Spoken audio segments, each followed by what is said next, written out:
In this video, I'll show you February 12, 2021. Officer Hernandez of the Franklin Park Police stopped a driver for an alleged illegal window tint violation in Franklin Park, Illinois. Based on statements made during the interaction and comments on the video, it appears that the driver's name is Pedro Rios and the passenger who was filming the interaction is named Raul de la Cruz, the apparent owner of the YouTube channel. Although I cannot confirm either individual's identity with certainty, for the sake of clarity, I will refer to the driver as Mr. Rios and the passenger as Mr. de la Cruz throughout this episode. The uploaded footage begins immediately after Officer Hernandez stopped the vehicle. I know you're pulling me over for the tints again. Yeah, just my friends, bro. We just stopped at the Walgreens. I'm gonna go pay this and take them off. Like, I don't get why I keep getting pulled over for the same thing. I'm gonna take them off. Because I mean, I didn't even do nothing. I was just leaving the Walgreens. I'm coming back to drop off my friend, and I'm trying to get going with my life, you know? No, you know my truck, bro. No, Come on. I really don't. You know, I'm not trying to do it. I'm not up to nothing. I'm just trying to get on with my day. You know, I'm gonna pay the ticket, keep it going, and that's that. Take my tints off. I'm at 2000 Rocky Road. No, that's it, brother. I'm not up to nothing, you know? Just trying to get everything going, get on with my day. Yeah, 10-4. You have a license on this? Yes, sir. Any more weed or anything? No weed, brother. No? Okay. Nothing. You guys just smoked it? Because I can smell it. No, you know I smoked on this last night. Last night? I have 3 beautiful kids. Officer Hernandez asks about the odor of marijuana emanating from the vehicle. Mr. Rios admits to smoking marijuana in his vehicle the night before. Although recreational marijuana use was legalized in Illinois in 2019 through the Cannabis Regulation and Tax Act, which was codified in Title 720, Act 550 of the Illinois Compiled Statutes, Section 1035 of the Act clarifies that, quote, "This Act does not permit any person to engage in and does not prevent the imposition of any civil, criminal, or other penalties for using cannabis in any motor vehicle." In addition to prohibiting the use of marijuana in a motor vehicle, Section 1010 of the Act sets possession limits that establish the amount of marijuana an individual can legally possess. Given how recently recreational marijuana use was legalized, the case law applying the Act is limited. However, Illinois courts have consistently held that the legalization of small amounts of marijuana and medical marijuana does not impact the probable cause determination for the search of a vehicle in the 2020 case of People v. Wheeler. The 2nd District Appellate Court of Illinois rejected an argument that the decriminalization of marijuana meant that, quote, "The smell of cannabis no longer provides probable cause of criminal activity." In reaching its decision, the court noted that, quote, "The piecemeal legislation has not decriminalized the possession and use of cannabis everywhere all of the time, and that before decriminalization, the Illinois Supreme Court had held in the 1985 case of People v. Stout that the smell of burnt cannabis coming from a vehicle provided probable cause to search both the vehicle and the driver. The Wheeler court concluded that, quote, "Decriminalization of cannabis did not preclude the officer from relying on the odor of burnt cannabis as a basis for probable cause to search a vehicle." Applying the reasoning of this case law to this situation, and given the fact that marijuana use in a motor vehicle is specifically prohibited, a court in Illinois would likely conclude that the odor of marijuana emitting from the vehicle gave Officer Hernandez probable cause to search Mr. Rios and his vehicle. Are you the one that pulled over that was Yes, I'm showing you my ticket. Yes, I'm showing you my ticket, brother. You know, I'm just trying to get on with my day. That's it. That's why I told you that you not recognize me. No, I just... You know, I'm just trying to get on with my day. You just told me about your kids, and I'm like, wait, you look like this guy. Yeah, I don't smoke in front of my kids. I smoked last night. That was that, man, you know. Nothing going on, you know. All right. You got your license there, anybody? Yes. I'm the one that lives right here. Oh, you live here? Yeah. So just drop me off. He's the one that took me to Walgreens. I was literally about to go pay this too. I was just giving him a ride to the Walgreens, and that was that, man. No worries, man.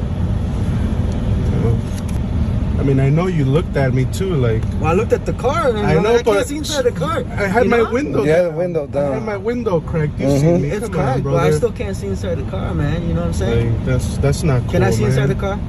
For what? There's nothing in here, sir. No, I'm saying, can I see? Like, can you? If you were standing outside, can you see inside the car? No, but I mean, I had my window cracked. You get what I'm saying? I'm not trying to get another ticket. This, like, come on, you know, like, I'm already trying to get one out the way. I'm not trying to go through that stuff again, sir. You know.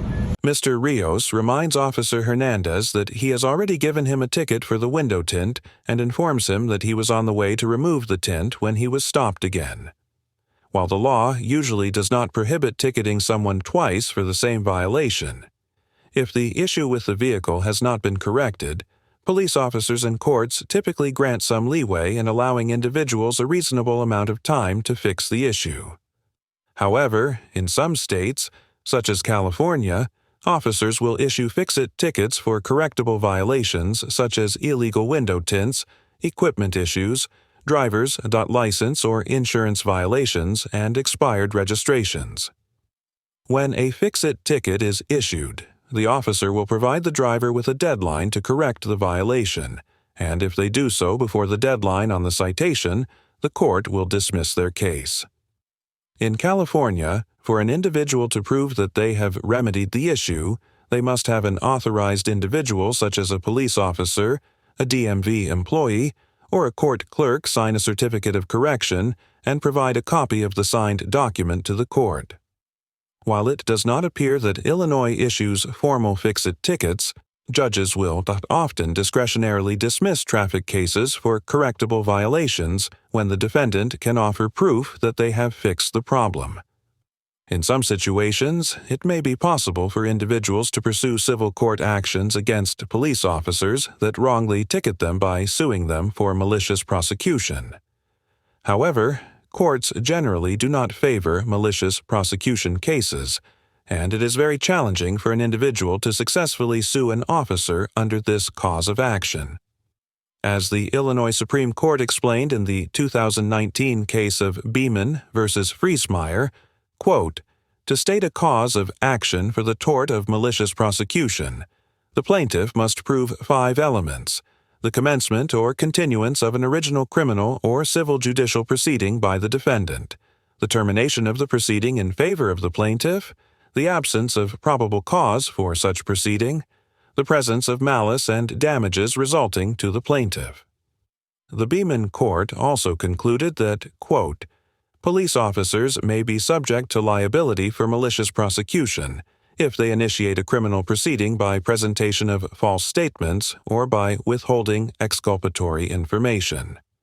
From the prosecutor, given the serious requirements to prove a malicious prosecution claim, it would be nearly impossible for Mr. Rios to succeed in a case against Officer Hernandez, even if he had issued him another tickets like I'm just trying to get.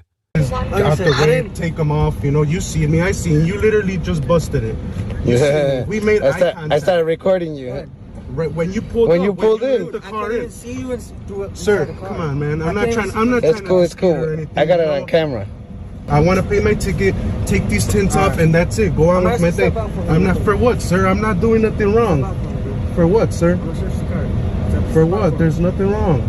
I didn't do nothing wrong, sir. I can smell the weed coming from. But there's nothing. I'm telling you. You want me to step out? Come on, man. Like I'm just trying to go on with my thing. Do you have a little bit of weed? No, this is all there was. This is all there was in the car. Okay, you know, like you're making my, you know, like I'm just trying to go on with my day, and you're like doing the most. Like, oh, what is this? For what, man? I didn't do nothing. Like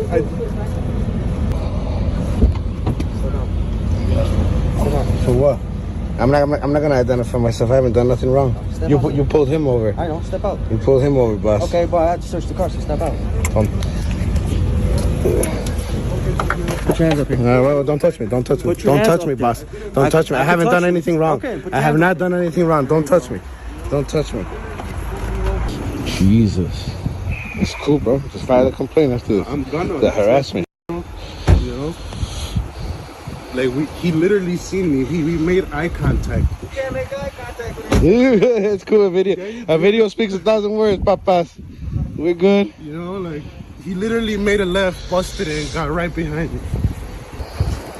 All right. You gotta change those tints, okay? All right. All right.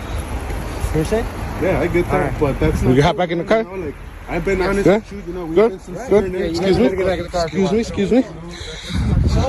Come over here. What's your name? I'm straight. You go ahead. I'm cool. I'm gonna identify. You pulled him over. I'm not gonna identify. This is Well, not here's stopping the ID. Hold on. Here's the thing. I pulled you out the car and I searched you. Okay? So I need to identify you. No, I'm straight. Okay. Yeah, if it would have been if it would have been a call, it would have been a different story. Since it's not a call, you just pulled him over. You pulled him over. You could ask him for, hey, you're not gonna ask for my ID. I choose not to identify myself. Okay. I have not done nothing wrong. so You clearly searched me. do obstruction. I have I nothing. didn't search you. I pat you down. You patted me down. I clearly have nothing. I've done nothing. Right. absolutely nothing wrong. Okay, so you want to So After the search of the vehicle and its occupants is complete, Officer Hernandez demands that Mr. De La Cruz identify himself, and Mr. De La Cruz refuses. In most situations, passengers of vehicles that are detained during a traffic stop are not legally obligated to identify themselves. However, in situations where state law requires individuals to identify themselves during Terry stops, passengers may have to identify themselves when police officers have a reasonable suspicion that the passenger is involved in criminal activity in the 2004 case of Heibel versus the 6th Judicial District Court of Nevada.